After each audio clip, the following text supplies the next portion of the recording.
Okay, it is the middle of the afternoon. I spent the entire day thinking that it was Monday, and it's not Monday, it's Friday. If that tells you anything about my state, I'm tired. My face is bad, but I wanted to make a video. I spent the better part of this week taking my stuff off of Meta because, as you all know, that app has just gone buck wild with allowing hate and expanding its terms of service to have a universal license to my intellectual property. And I cannot have that. Oh no. Oh no, no, no, said the crow. So my writing from now on is going to be on Substack under the name Diversity Dream. Please go follow it. And if you're new here, that's who you've reached, Diversity Dream. My name is Mercutio, and I go by he, him pronouns. I am a gay trans man. I'm gender non-conforming. I am a person of color, obviously. And I just live at the intersection of so many different marginalized identities. That's what Diversity Dream is about. It's about teaching intersectionality, and I like to inspire hope and change through the power of storytelling. I am also a lifestyle consultant, a mentor. I do one-on-one sessions with my clients where I teach deconstruction. So that's my little backstory. Please hit subscribe, leave a comment, and stick around. There's going to be a secret word at the end of this or somewhere in this, and if you comment the secret word, you get a little prize. And I'm just going to shamelessly beg that you follow my Substack, which is also at Diversity Dream, one more time, because I'm really proud of my writing and really sad that I had to take all of my viral posts off of Threads and Instagram. I was having like a minimum 5 viral threads a week, and my channel was quickly growing. I had nearly 3,000 followers, and I'd only been on the app since July, so less than a year by far. And I was really proud of the work that I put on there and the community that I was building. Some of them have already followed me over to Substack and on Blue Sky, so thank you. And some have followed me here to YouTube as well, so thank you. Thank you very, very much. Let's get into the meat of today's discussion. I want to talk a little bit about I want to talk a little bit about community and the ways that we can show up for each other. Community care is so needed, so necessary. One thing about me, I don't like to judge people based on their age. I don't judge people based on their age. And I have learned this as a painstaking lesson. One, from being raised by parents who were emotionally immature to the extreme. And so I had to grow up very fast. I had to leave home very fast. And two, from meeting people from all walks of life and all different ages who were just at different levels, who knew things that I didn't know, who were, more advanced than me in different ways and for different reasons. And so I tend to judge people based on like their experiences and where they're at in different areas of their life and not their age. That's just me. And I've always had friends of all different ages. And I think it's really added to my own experience and my maturity. And it's one of the reasons why I'm so wise, because when I was young, I listened to the elderly a lot. And now that I'm a little bit older, I listen to younger people a lot. And it's only ever enriched my life. So I highly recommend it. I highly recommend you deconstruct ageism and your own personal beliefs. I have, younger followers, and I always encourage them. I tell them, don't put me on a pedestal. You don't know how old I am, and I'm not gonna ever tell you. But like, there's a reason for that. It's because I don't want you to put me on any kind of pedestal for my age, or conversely, to discount me for my youth. That really ticks me off. And it closes you off from community in certain ways. And I have a great example. I have a story. I have a story for you all today. I remember one of the things I didn't agree with my life coach that I was seeing, who I love, who I adore.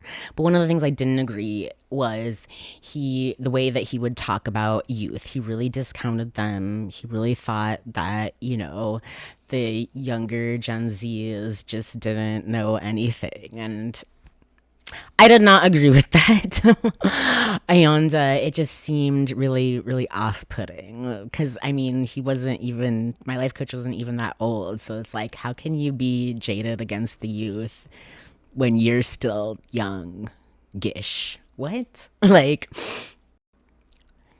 he thought that young people were really selfish. But I've met old people who are really selfish.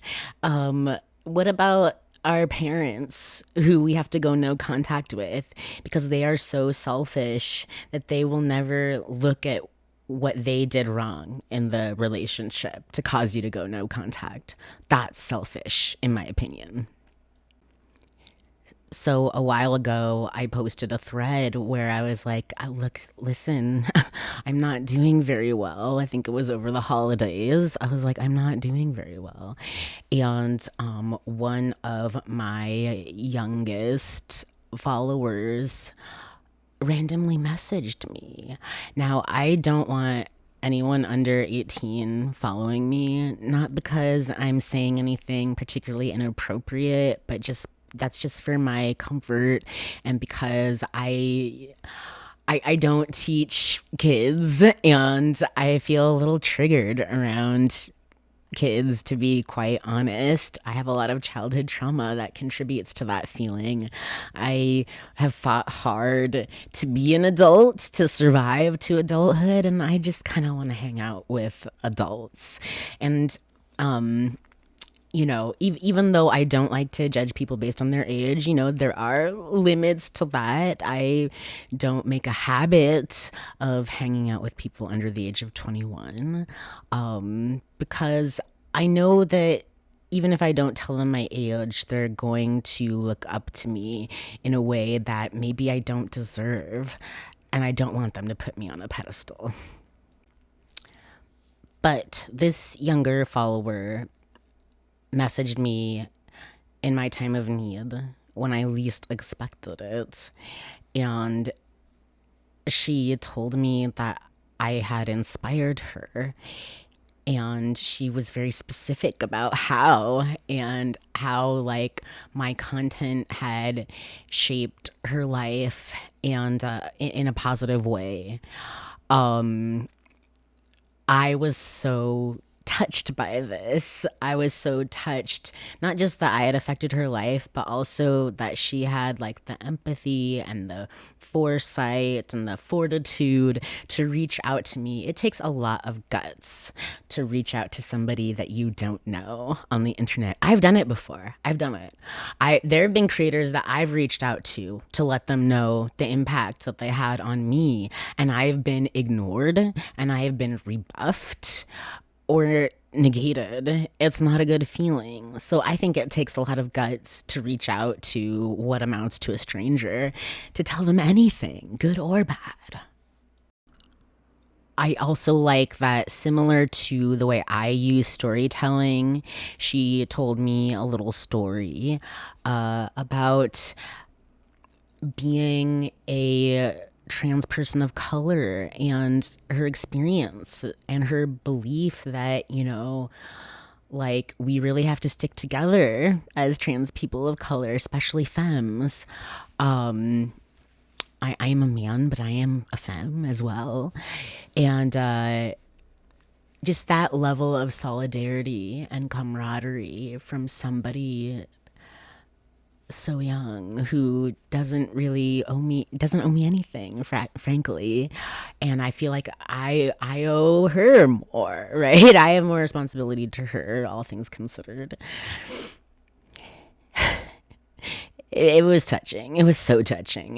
It like saved me that day, and really made me like re-challenge my thinking of like, okay, actually, yeah, like it is a little ageist of me to assume that somebody younger than me couldn't provide me community care. She could, and she did, and it was so needed. And really showed me how much we do need unity, how much we do need to come together despite any differences that we have, especially the more marginalized in our community, because nobody is coming to save us. We have to save each other, and everyone has something to give, and everyone also has a need to be filled. If you've made it this far, the secret word is ice cream, because it is very cold this January, and I don't think anyone is going to be going out for ice cream unless you're one of those weird people who likes ice cream in winter. Me, I like vegan ice cream pretty much any time of year. But the interesting thing about ice cream is that you assume that because it's cold, it's going to make you colder. But scientifically, actually, ice cream heats you up. And so, all of that, which is to say, appearances can be deceiving. And sometimes the thing that you think could never serve you or give you something that you need happens to be the exact thing that you need in that moment. Let me know what you think in the comments. Let me know if you learned anything from today's little episode, and please follow me everywhere and please support me. I need to put my Substack up on my link tree. I will do that. Right now, I'm gonna get back to bed because I have not had enough relaxation today. I just had to hop on to make this video and say hello to all of you out there and let you know how much I appreciate you. And to the special younger person who showed me care that day, I feel very grateful for you. And my heart and my thoughts are always going to be with you, giving you any kind of strength that you need, though you have so much strength already. You will shine bright like a diamond, I'm sure.